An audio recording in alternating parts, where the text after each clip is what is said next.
hand over to the President, Commander-in-Chief. So let's have that video played now.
Thank you very much. Over to you, President. Thank you very much. The Economic Freedom Fighters take this opportunity to send its deepest condolences to the family and loved ones of Commissar Dr. Mbuseni Ndlozi, who lost his grandmother, Gogo Emily Nomgidi Ndlozi, on the 3rd of June 2022. Gogo Ndlozi was a pillar of strength to a family, a matriarch who lived a life characterized by a deep sense of spirituality, love, and sincerity. At her advanced age, she decided to join the EFF, symbolizing her love for the future even though she had lived past her prime years. She will be dearly missed by all of us, and may her soul rest in perfect and eternal peace. The EFF also sends its condolences to the family and loved ones of our late Umkanyakude District Chairperson, Fighter Mpolisi Utelezi, who was shot dead while on his way to attend organizational duties on the 2nd of June 2022. We are pained by the loss of a dedicated leader to the gun violence that is so prevalent in KwaZulu-Natal. As such, the EFF calls for an end to the assassination which have characterized the political environment in KZN, and may there be justice for our fallen soldier in the revolution. May he rest in peace. Lastly, we further send our condolences to the loved ones and family of Mr. Theo Mposi, who was a prominent businessman based in the province of Limpopo. Mposi was a young entrepreneur who understood that for multi-party democracy to succeed, he needed to reach out to different political formations, and for that we are grateful. Mr. Mposi had a bright future, and his untimely passing has dealt a huge blow not only to his family, but the entire province of Limpopo. We weep with his family and pray that his soul will rest in peace. The economic freedom fighters is not shocked by the revelation that there was a burglary and theft at Cyril Ramaphosa Palapala farm and that 60 million was stolen. Cyril Ramaphosa owns game farm parties that are used for illicit financial flows, particularly money laundering. It is not surprising that 60 million in dollar bills were stolen from Cyril Ramaphosa's property and was not reported to the South African Police Services, because criminals do not report crimes when their proceeds of crime are stolen.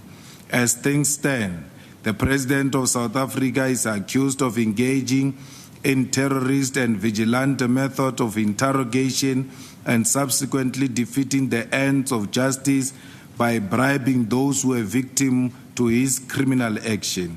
No one has a right to abduct, detain, and interrogate those who are alleged to have committed crimes against them. And Ramaphosa did this without the supervision of any competent law enforcement agency, leaving us to believe that these individuals were not only bribed, but they were also tortured. A bribe upon the release of those who were abducted and detained only makes logical sense in the context of brutal torture and inhuman treatment. It is likely that Ramaphosa did not want this to be revealed to the public. Ramaphosa engaged in abduction, kidnapping, and bribery to cover up the fact that he kept large sums of illicit money on his farm and could not turn to law enforcement to assist him when this money was stolen. The media statement released by the presidency and subsequent radio interviews by Cyril Ramaphosa spokesperson to downplay a serious crime must be rejected with the contempt it deserves. We know that Cyril Ramaphosa is at the forefront of corruption, including money laundering, racketeering, and fraud hidden in game farm activities. Ramaphosa and his handlers involved in the game farming industry are illegally transacting in foreign currency and in cash. Moreover, there is no record of these transactions, and the laws regarding limits of foreign currency are disregarded. We are even more concerned with the collaboration between Ramaphosa and the President of Namibia, which saw Ramaphosa unleash his personal thugs to track down suspects in Namibia after the robbery on his farm with the aid of the Namibian president. The president of Namibia conspired with Ramaphosa to abduct individuals from his country and aided him in concealing his crime of money laundering. This makes Ramaphosa's actions not only of domestic concern, but of international consequences. The EFF does not have confidence that the Financial Intelligence Center, the Directorate of Priority Crime, SARS, and the South African Reserve Bank will investigate the prima facie evidence presented by former head of State Security Agency, Mr. Arthur Fraser. Recent experience has proven that these institutions, including the National Treasury, as well as some quarters of the judiciary, are now deeply embedded in the ANC's toxic factional politics. The EFF has, however, submitted to Parliament questions to Ramaphosa in terms of National Assembly Rule 145 to hold him accountable for the unreported Phala farm burglary and the stolen 60 million. The EFF submitted the following questions. How much money was stored at the farm and in what currency? The entire proceeds of the game auction, and or was there additional money that came from elsewhere? Who bought the game, where and when? Did Ramaphosa disclose to Parliament and the executive the amount of money stored at the farm? Did he alert the revenue collector of such an amount of money? Why did he not report a case of theft at the police station and chose to report to a bodyguard who's not permitted to open dockets and conduct investigation? Will he open a case with the police in a police station about the burglary and theft at the farm? Provide proof beyond a reasonable doubt that the money stored at the farm was game proceeds. Did he ever receive a huge amount of money from donors during his tenure as Deputy President and President of the country? Does he have other areas other than Phala farm where he has stored huge amounts of money? If so, what are the details by venue and stored amounts? Did he call the President of Namibia to arrange for illegal extradition of the people who took money from the farm? All these questions must be responded to honestly, and we will do everything in our power to ensure that all questions are responded to truthfully and honestly. Like we are going to do, we also call on all people involved to come to the fore with additional information and evidence that will demonstrate to the people of South Africa, Africa and the world that South Africa's president is not the person whom he claims to be. His character and way of life is defined by a double agenda and creation of parallel personalities, a fake life, and bribes to silence those who are about to expose him, as well as unquestionable loyalty to his white handlers. We want to warn Ramaphosa to answer the parliamentary questions truthfully and on time, accordingly to the National Assembly Rule 145, subsection 5A. A question for written reply must be replied to within 10 working days. The EFF will not tolerate any attempt by Parliament or anyone to protect Ramaphosa from accountability. Moreover, the EFF want to caution the public against the misguided, factional, and foolish so-called analysts who want to question the credibility of Arthur Fraser, who reported this crime. It is the highest level of establishment journalism to question the motive of someone who reports a crime instead of investigating the merits of the crime itself, simply because it is a political favorite who has been implicated. Those who question credibility of Arthur Fraser must have themselves checked, because it was the same Cyril Ramaphosa who appointed Arthur Fraser as the National Commissioner of the Correctional Services. Fraser was not prematurely removed, he did not resign under a cloud of scandal, and he was never implicated in any wrongdoing, as he finished his term peacefully and then left. Any attempt to now try and question his integrity is opportunistic and baseless and must be rejected by all sane people. A crime has been committed and it must be investigated, and we must never allow a smear campaign to be ran against a whistleblower. The EFF is calling out all the so-called elders and leaders of the church who pretend that they are the moral compass of South Africa, yet are quiet when Sir Ramaphosa is implicated in abduction, kidnapping, torture, money laundering, and bribery. The likes of Archbishop Taoma Khoba, Frank Chikani, Bishop Mpumlwana are silent because their puppet has committed crimes which violate domestic and international laws. Where are these elders who have been so loud in the past against corruption? For instance, they used to say,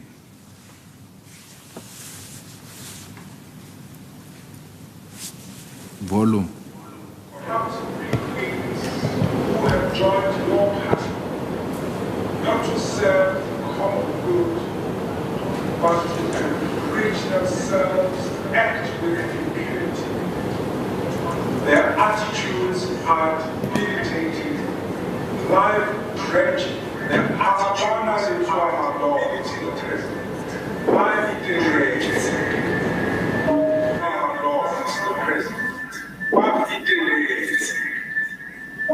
They are like the sky.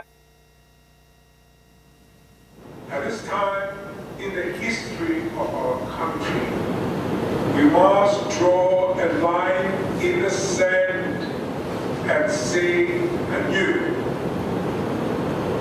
thus says the Lord, on whom our owns found, the hypocrites and the thieves must return the stolen treasures of the poor, and they must be dispatched to jail, where they must wear orange jumpsuits. We cannot, as a society, sit down when this kind of thing happens. It has always been happening. We want to build and having a culture that is going to make South Africa identified as the capital, or the world's capital of corruption. We say no to that. We will say that come this coming the month of September, the South African Council of Churches, but quite apart from the other organizations, because every organization does what they do, but the SABC is launching the month of September as a month against corruption. We will say no, this is not our identity. And we'll be launching this with a service on Sunday. That's going to be a public service on the 30th. So that from then on, everybody will ask me, everyone, please make your money against corruption. Indeed. There is something to be said for a view that's shared by the political scientist and international guy, who says that Malusi is accountable to the end when Malusi is obliged to inform the end about his past or future actions and decisions, to justify them and to suffer punishment in case of eventual misconduct. And it is pretty much the latter, right, suffering consequences, that punishment that is missing. And therefore, we cannot have accountability without consequence management. Take a stand and say we're not going to be corrupted, we're not going to be governed by corrupt people, we're going to make sure we count out the corrupt, so that those who can govern in our interest can govern in our interest. These hypocrites of the church are quiet now because their favorite is involved. There is also a deafening silence from all the captured NGOs who have been parading themselves as an anti-corruption and demanding accountability only from a faction they do not support in the ruling party. Now Ramaphosa is charged with kidnapping, money laundering, and bribery, but there is a complete silence from the likes of Freedom Under Law, CASAC, and OUTA. All of these institutions always turn a blind eye when their puppet Ramaphosa is involved in corruption. The EFF has also observed how the media has downplayed the criminal acts of Cyril Ramaphosa and made numerous attempts to divert the attention of the nation from his criminal activities. There has been no thorough investigative work to test the president of the country and his claims that the money stolen from him were proceeds of an auction. The EFF has it on good authority that the auctioneering company that handles auction on Ramaphosa's farm is Flay Central. This company has been operating for more than 8 years and does not operate in cash in hand, but uses electronic methods to divide the monies owed to them for conducting service and the money due to the individual who has auctioned their goods or property. The media is unable to contact this company and verify the claims of Ramaphosa, who wants us to believe that this company counted cash with him in his bedroom like gamblers who play dice. The media has allowed for itself and the collective intelligence of the nation to be undermined by petty lies because Ramaphosa must always be portrayed like a saint. It is the media which is deliberately not doing its work which allow Ramaphosa to get away with these crimes.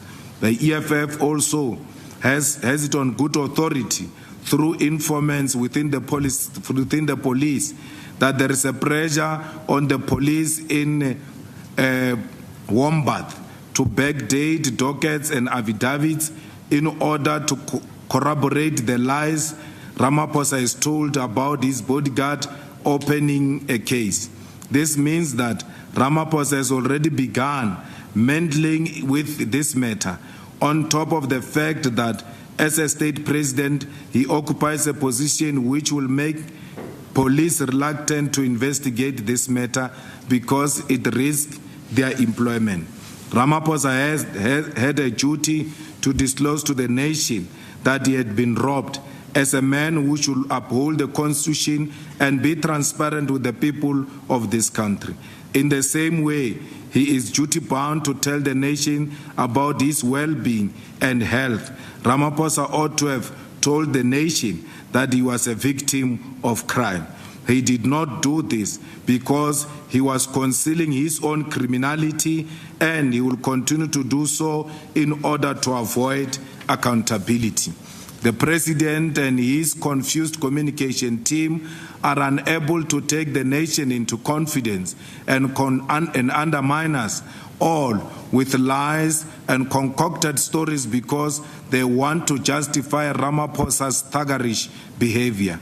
At no point do any of the justification for not reporting this case and not telling the nation make sense. The story that he asked his bodyguard to open a case for him cannot stand because no one opened a case on behalf of another person in South Africa. The attempts to suggest that the president was in Addis Ababa during the time of this crime is an attempt by him to claim ignorance of what happened on his farm and what was done by his own bodyguard. It is a manipulation of the truth because there is no bodyguard that can act outside of an instruction of their principal. It therefore stands that Ramaphosa instructed his bodyguard to abduct, kidnap, torture, and bribe the individuals who stole illegal money at the Palapala farm. The EFF rejects this culture of principals scapegoating their crimes on their juniors when these individuals operate on instructions from them. Claiming ignorance will not save Ramaphosa, just as the Speaker of Parliament was charged for animal cruelty on her farm, even though she was not there. She was charged with violating animal rights and pursued in court.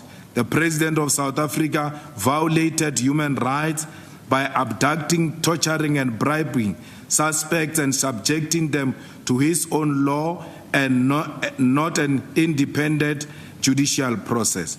The EFF therefore calls for Ramaphosa to step aside with immediate effect, because no policeman will investigate a sitting president who has violated laws in order to avoid justice.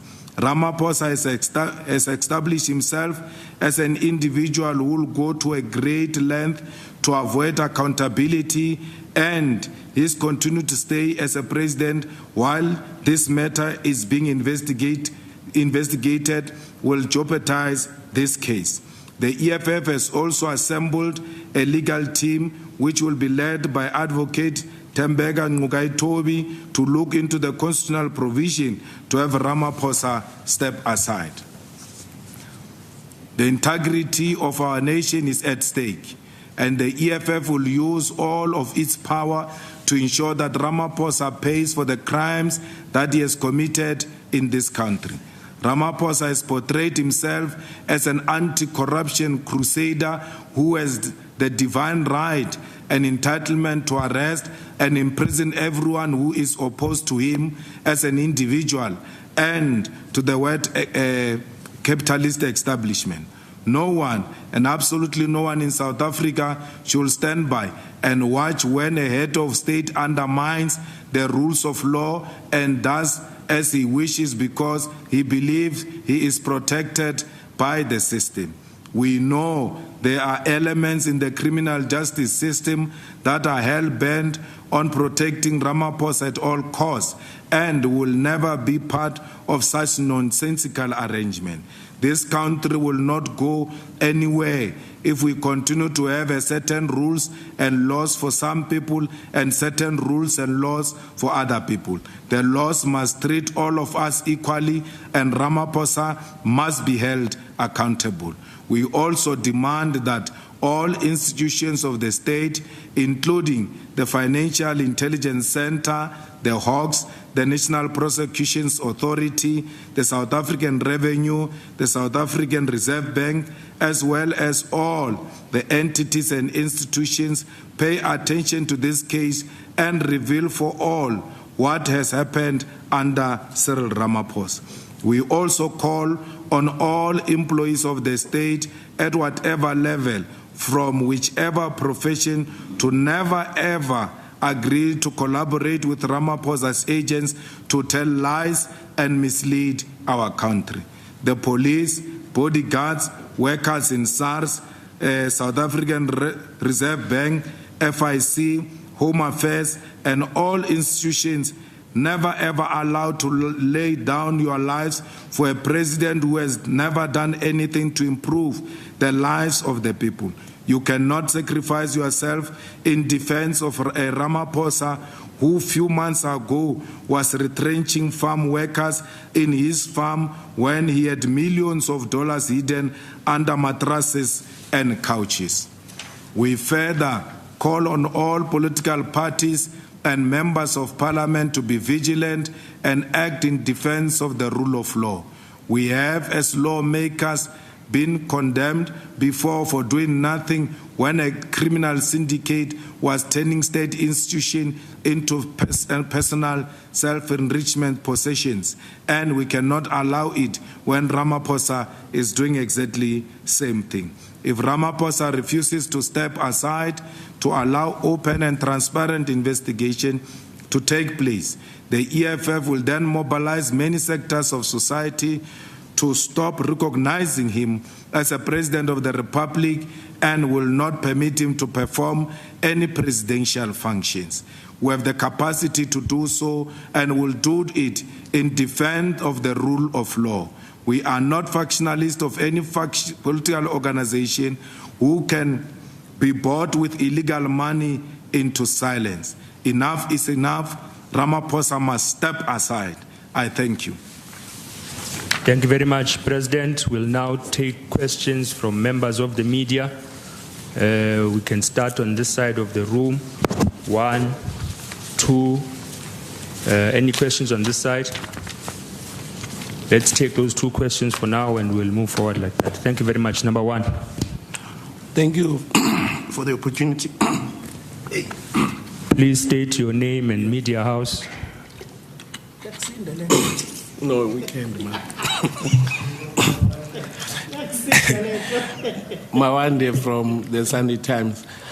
Mr. Malema, you say a lot on this situation, and there's a new event that is also of public discourse at the moment. There's alleged arrest of the Gupta family in Dubai. What is your take on that and the timing thereof? And then secondly, what is your general opinion on current issues of importance to the ordinary man on the street, the rising cost of living, the petrol price, the prices of food, and just everything else that is happening that affects ordinary people on the ground? Thank you. Number two. Samke Lemasego from the SABC. Mr. Malema, just a quick one. On the issue particularly pertaining to the Namibian president, on an international aspect, what is the EFF prepared to do in order to have the Namibian president in accounting as well for the alleged collusion with the president of the republic and kidnapping and torturing these particular individuals who broke into the president's farm? And then lastly, we saw those individuals opening a mattress in that particular bedroom. Were those dollars hidden in that particular mattress? Does the video go further to show these two individuals who broke into this farm carrying out these large amounts of money? Then lastly, will you be approaching other political parties within Parliament to seek a vote of no confidence against the president, particularly knowing that if he did not declare these large amounts to the South African Revenue Services and the Reserve Bank, that is in essence money laundering and racketeering and borders on illicit money flows? Thank you. Thank you very much, President. Thank you very much, spokesperson. It's becoming hot. Yeah, it's okay. So I'm recovering from a flu. That's why I'm trying to keep warm. The Sunday Times does not have a question. And it doesn't have a question for a reason. Because they've become a new age. We want to warn Sunday Times that if they continue in the manner they're continuing, we are going to treat them the same way we treated the new age. It has given itself exclusive rights to protect Ramaphosa and Ramaphosa's crimes. And it comes as no shock that the Sunday Times does not have a question. So we know for a fact that the owners of Sunday Times bought SAA for 57 rand. And when a president can sell you a state-owned airline for 57 rand, you will do everything in your power to defend the president. We want to call upon the people of South Africa to read Sunday Times with a conscious mind, because Sunday Times is not innocent. It's factionally and politically driven. And they must continue to do that like the New Age did. They will have themselves to blame and no one else. When a paper takes a deliberate decision to become a faction. The question on the high price of food, the question on Guptas, it's a deliberate question to divert us from this matter we're speaking about. And they call that spinning because they think they're smart. When we came here, we knew Sunday Times is going to ask unrelated questions. Why? Because they have to write something about this press conference. So they ask unrelated questions so that they cover a press conference, not for what the press conference is about, but for something else as their attempt of suppressing the story. So we see you and we have observed your reporting style and we have observed your coverage. It's just a matter of time. We'll make a pronouncement on where we stand with the Sunday Times. Before I answer the question of Guptas, which I'm not going to answer, give me a picture of the Guptas in prison first, then I'll answer that question. Because the possibility is that this story might be used as a diversion. I'm told the National Prosecuting Authority says it doesn't know this.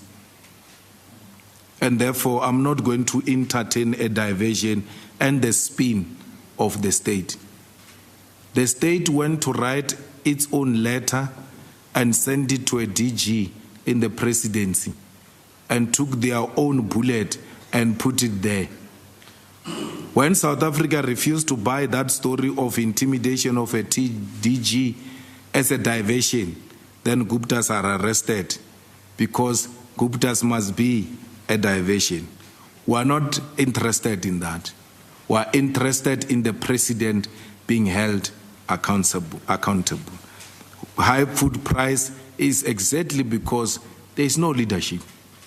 And the leadership is obsessed with a self-accumulation. They're still to a point where their bank accounts become so full, they can no longer bank, and they start banking under the mattresses. So, and our people are forgotten. The Namibian president, the EFF in Namibia, has taken on the Namibian president. They're holding him accountable, and I'm told very soon they will be opening a criminal case against the president of Namibia for violating Namibian laws when it comes to foreign currency and issues of extradition. The money was taken from the matras. The video doesn't show that the money has been taken from, but when they pick up the matras, that's where the video cut. The people who took the money have confessed that they took the money from the matras and from the couches. I've asked, I don't know if this communication did what I asked them to do. I asked them to give you the video. I asked them to give you the pictures. In the pictures, you are going to find pictures of the culprits and the domestic worker. It's a female who's sleeping on the couch after being tortured, being forced to confess that the money must be released. In the documents that you are going to be given, it's also the owner's papers of the cars that were bought using the proceeds of this crime, the passports and the fake IDs or real IDs of the suspects. It's for you to really investigate if these IDs are authentic or there was some concoction. One of the people who left South Africa, which the president of Namibia helped to capture, left South Africa illegally, helped by some police person in KZN who claimed that he was a bodyguard of a mayor. So the money was kept under mattress, the money was kept inside the sofas. Well, we will approach other political parties, not for a purpose of a motion of no confidence, but for a purpose of rallying our people behind the call for the president to step aside. Let the real thing happen. The president was elected on the ticket of transparency, and therefore the president was not transparent, and the president did not protect the Constitution. He took an oath to protect the Constitution. President gets robbed on the 9th of February. On the 14th of February, he does the State of the Nation address. He doesn't address the nation that he was robbed. Why did the president leave the opening of the case? He was in Addis Ababa, Maybe he didn't open the case, he was in Addis Ababa. Why did the president not release a statement? Don't tell me it's a private residence. There's nothing private about the president. When he went to operate that sick eye of his, he announced that he's going to operate an eye. That eye belonged to South Africa. Is that eye owned by South Africa? No. He knows every step of the way. He has to take South Africans into confidence. He gets robbed at his place. He doesn't release a statement because they want to conceal this crime. Why? They are proceeds of crime. That's why he cannot announce. The fact that the president has not announced that he was robbed, it must be a prima facie enough to suspect that kunesandla semfene. There's something going on there, and we need to get to the bottom of that. I wish to warn the president. I don't speak to the president. I don't even attend his meetings. The last meetings where he called the opposition party leaders, I didn't go because we are used as a rubber stamp. And I cannot attend meetings where after agreeing on something, the president must still go and ask Johan if he must implement that or not. So I've stopped attending meetings with the president because he's not an honest man. But I want to warn the president because there is more. There is more. There is more where money is counted in the plane. There is more where money in dollars with faces of people is counted in the plane. Let them continue to push Fraser. There is more that these people have been doing in this country, bringing money illegally, engaged in money laundering, in illicit financial flows without being held accountable. There is no bodyguard in South Africa who can enter the house of the president and interrogate people inside the house of the president. Bodyguards end at the door. If you have observed, all of them, when you go and interview VIPs with bodyguards, you'll find bodyguards, all of them seated outside. They never enter the house. They do so per invitation of the principal. There's no way a bodyguard can abduct and then torture people inside the house of the president without the permission of the president. Even torture the domestic worker of a president without the permission of the president. That domestic worker, by the way, was fired. Out of fear, she has been rehired and reassigned a different assignment. To show Ramaphosa is heartless. That time he was retrenching people in his farms, that COVID has dealt him much, he doesn't have money, and therefore he has to downsize and reduce the staff. That's a man who's got millions, if not billions, in his house. Not in a bank, in his house. Still, he releases workers to go and die in hunger when he can afford to look after those workers. It will never be an excuse, because when Thandi Modise said, I was not there, I am in Cape Town, I left someone to look after the pigs. Thandi Modise was arrested was charged, yes, and arrested for violating animal rights.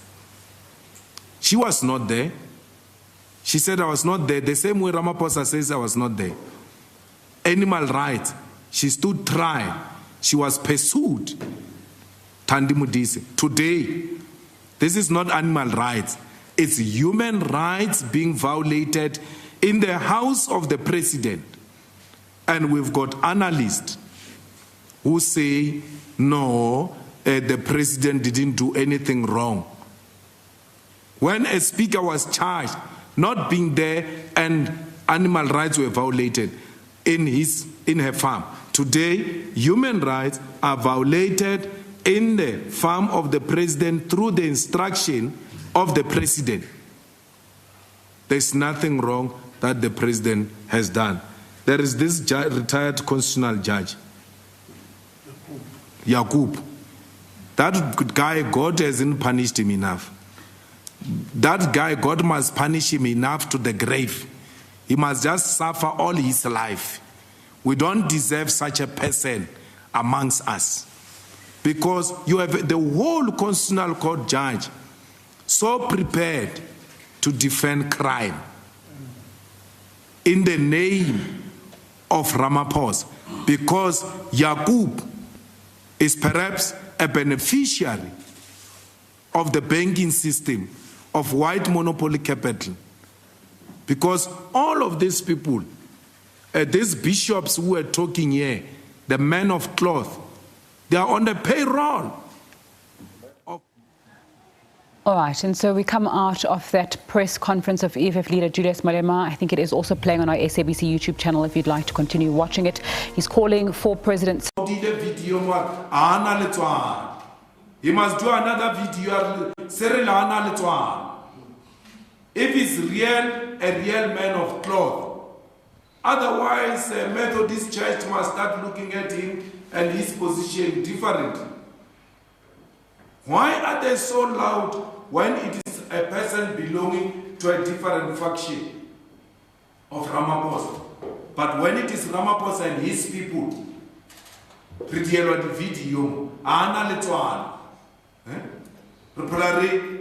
pompiwa ke di video tja makgoba ka roko ana letswana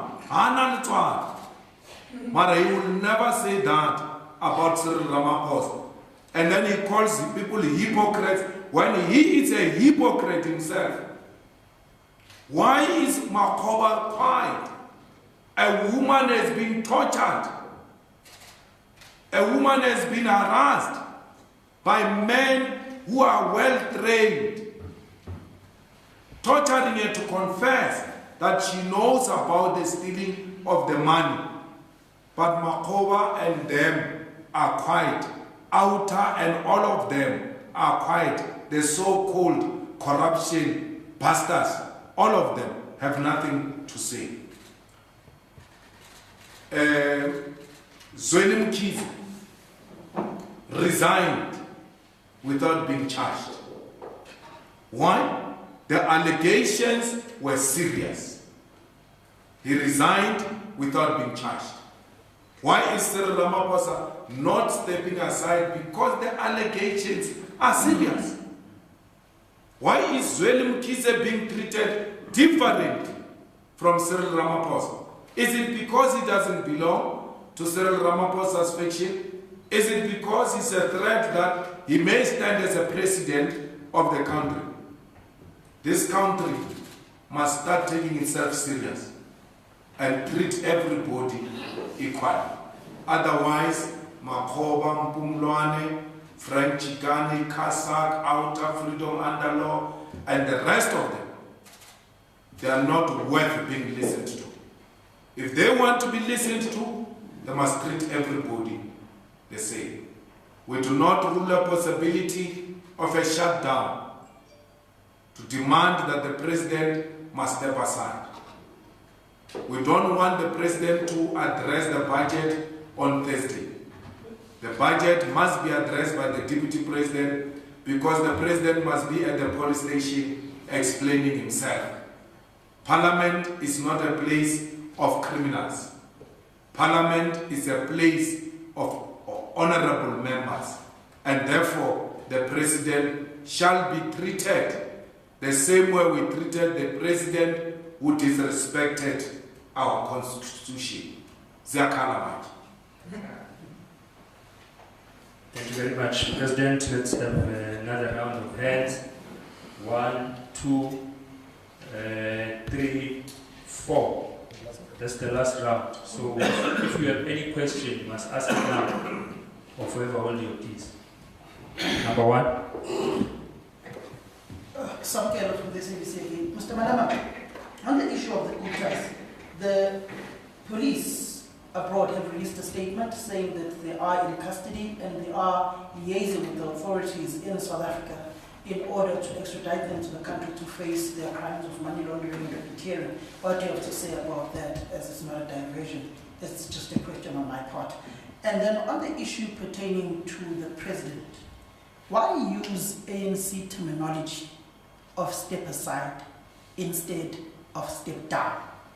Are you indirectly also protecting him by not simply calling him to step down and to resign as the head of state? Thank you.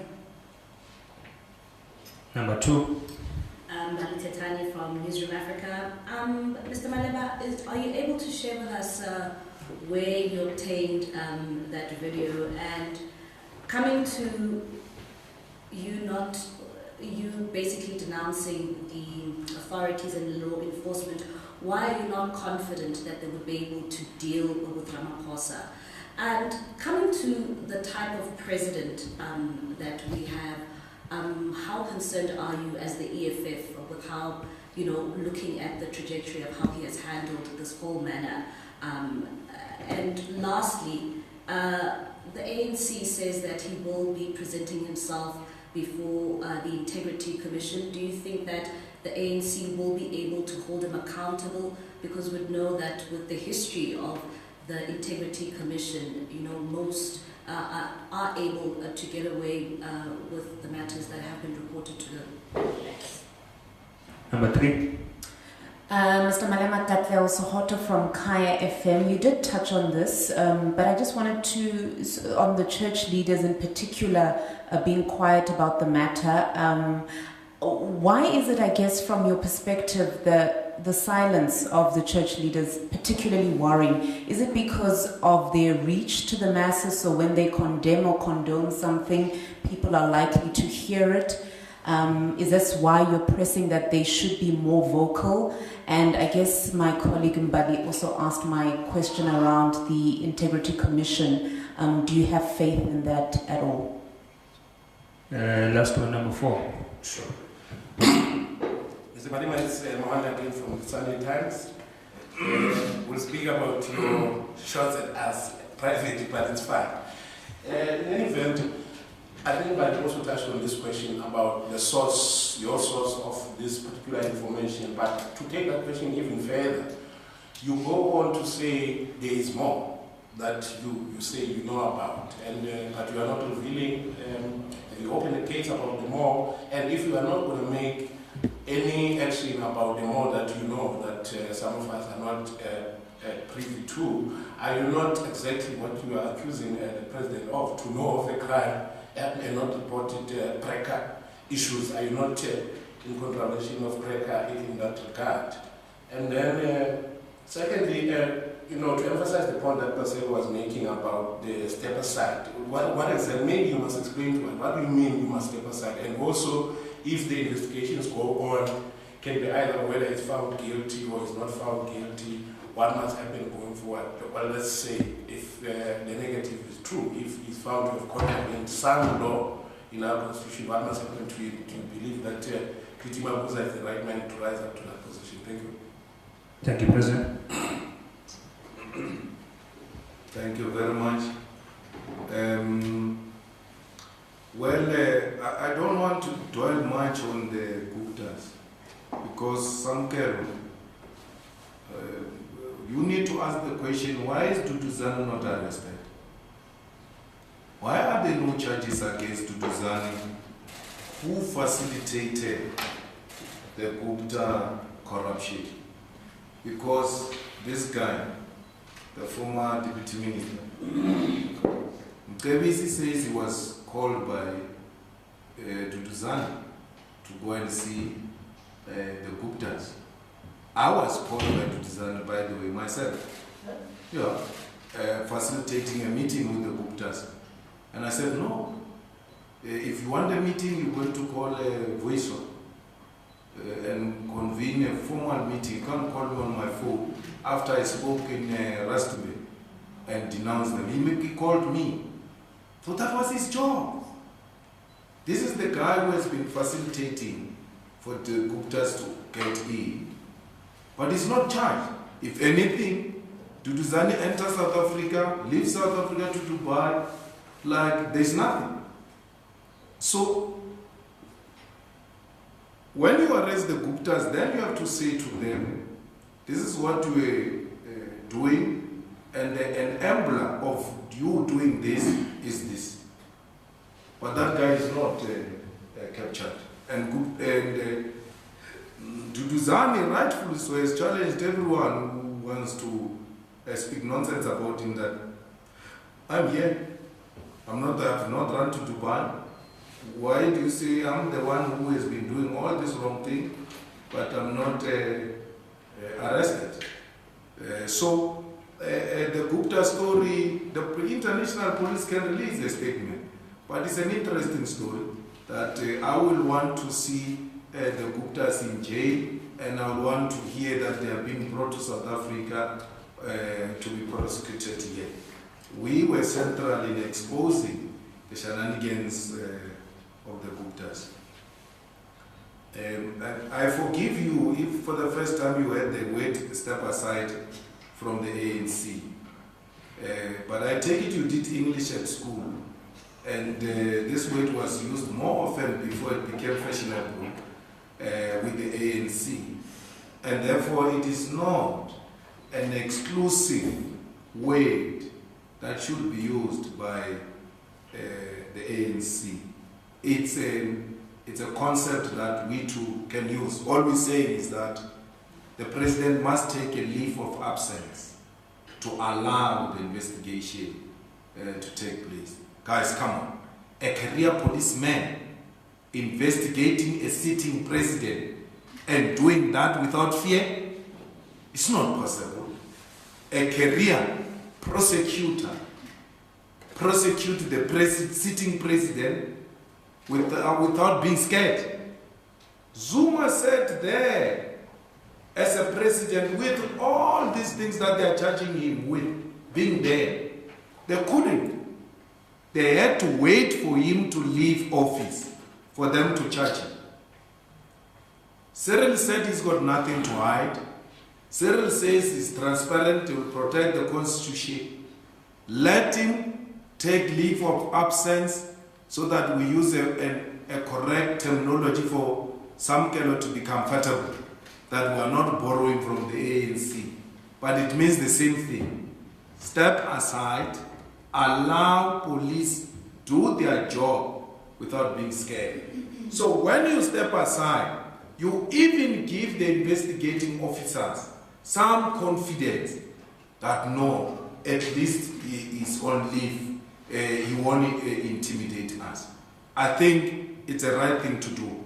Now that the president has not denied the money, now that the president has not denied that people have been tortured at his place, now that the president has not denied that there were foreign currencies, clearly he must allow police to do their investigating, prosecutors do the investigation without fear or favor. He must allow SARS and a reserve bank to do their work without favor.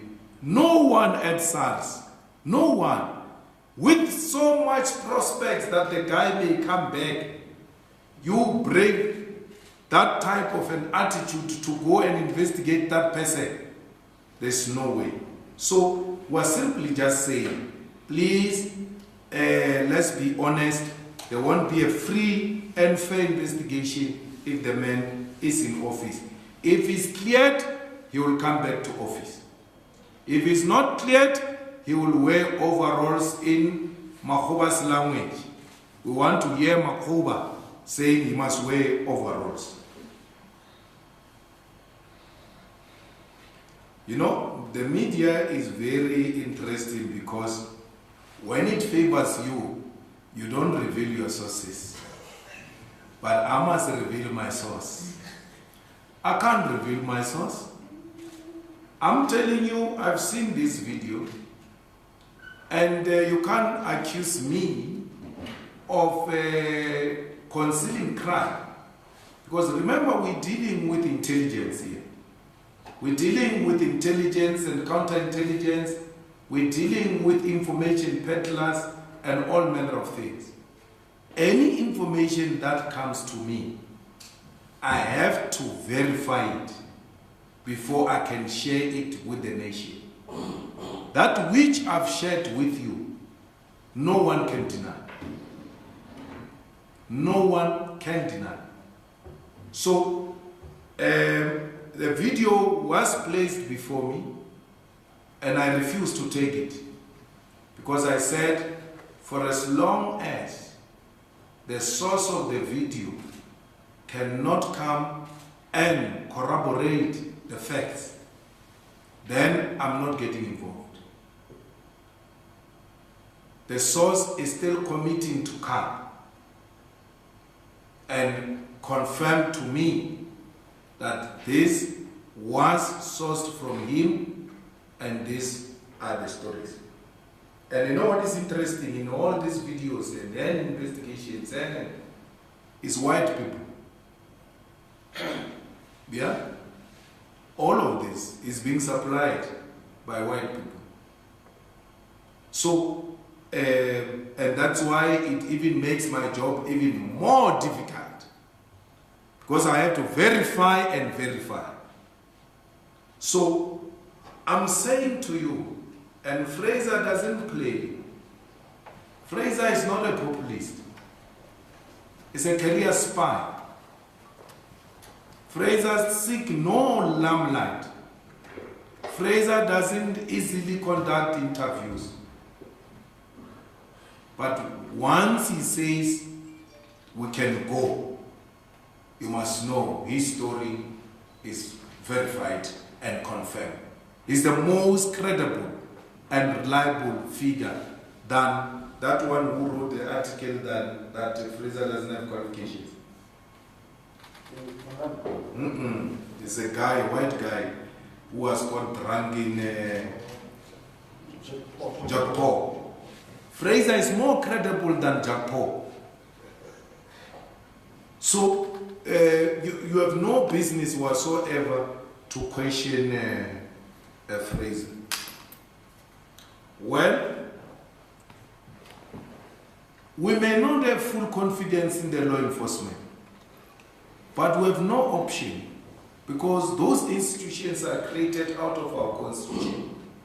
And therefore, we have to make sure that they do their work. They are entrusted with that responsibility by the constitution. If you were to say to me, do you have confidence in the police? The first answer is no. But there is nothing I can do when a crime is committed against me. Whether I trust them or I don't trust them, I must go and open a case. Look at Godrich's daughter's case. We are the ones who are giving police information. The police are just messing it up. The police say we are looking for a BMW which carried the daughter from where she was abducted and then to where she was dumped. This is a car of interest.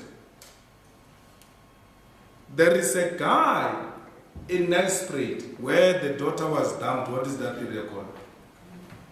I don't know. Sabi.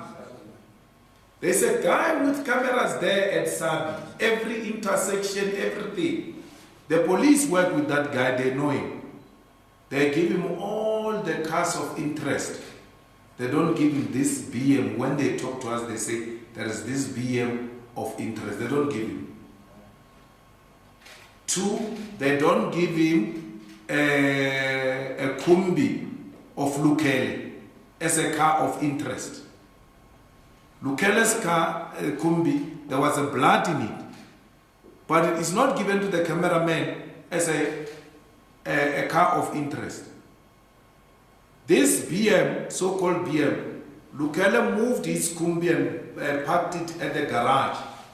some garage in Nelspruit, right?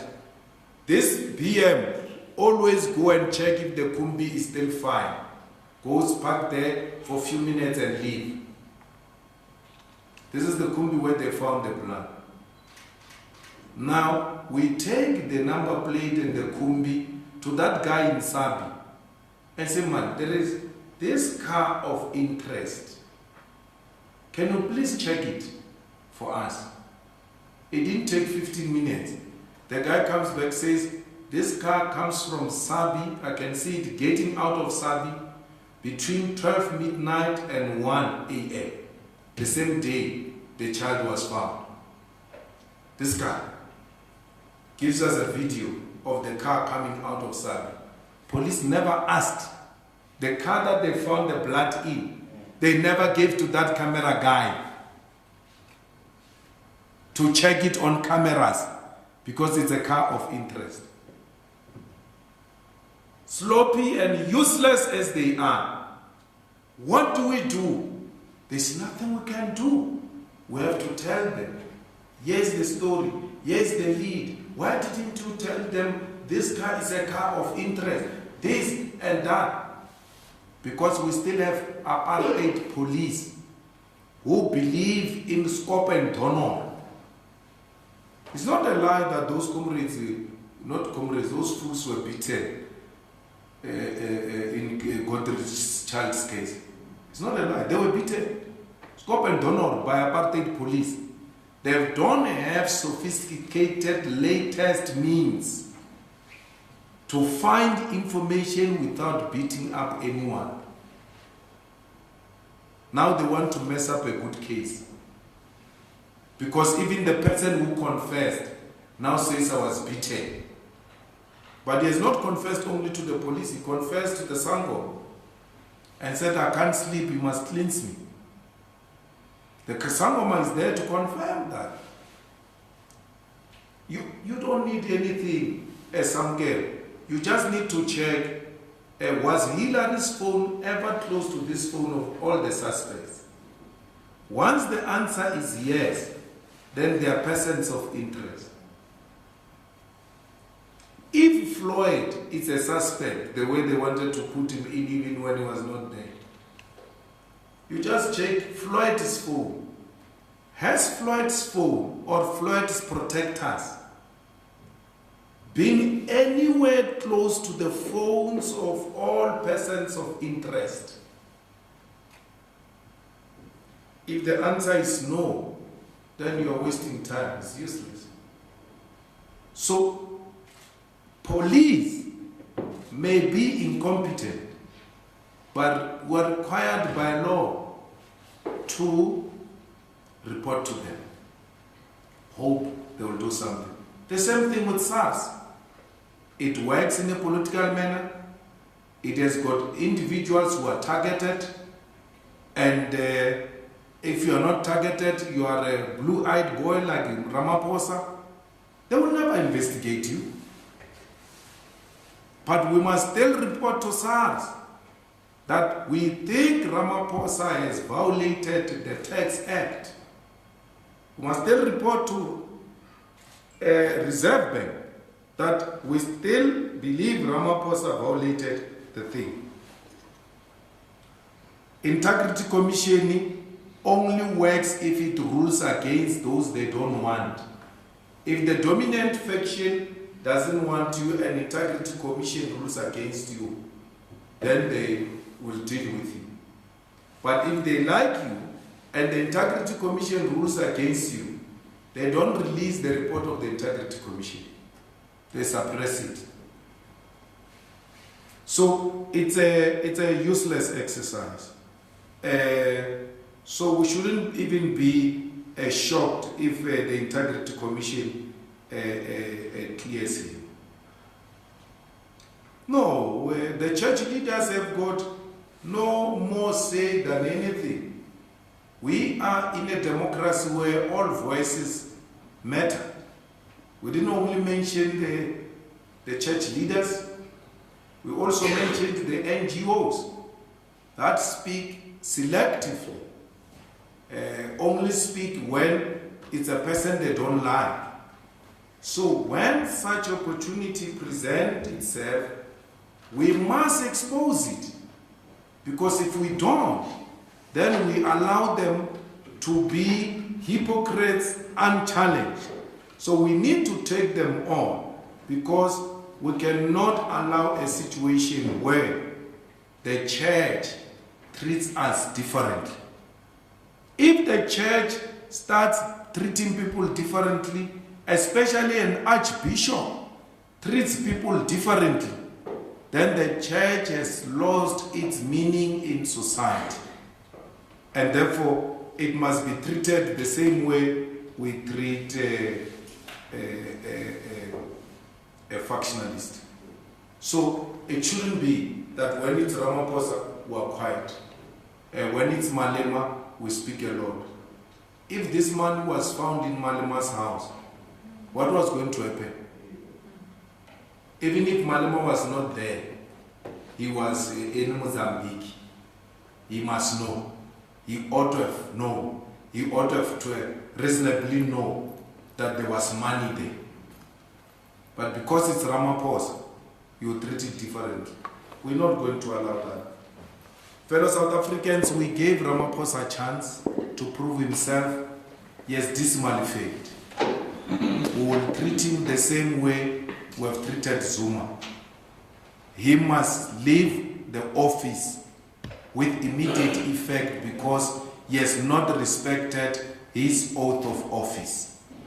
Everywhere and anywhere where we find Ramaphosa or we see Ramaphosa and we have an opportunity to stop him from speaking in the name of South Africa, we will do so. We call upon all the fighters and the ground forces to start treating Ramaphosa as such. We will start on Thursday and it will be wire until he let go of that office.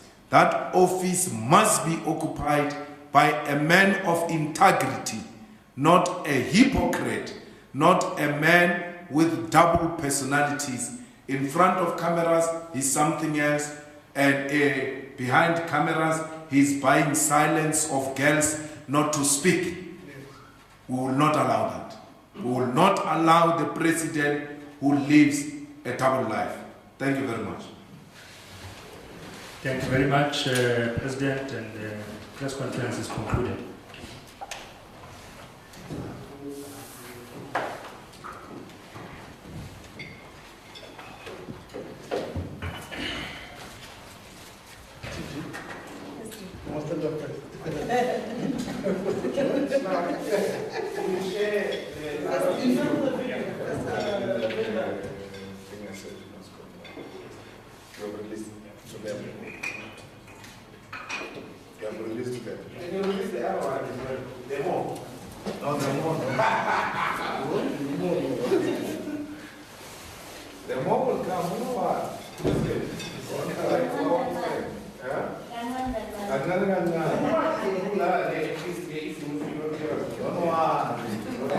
Don't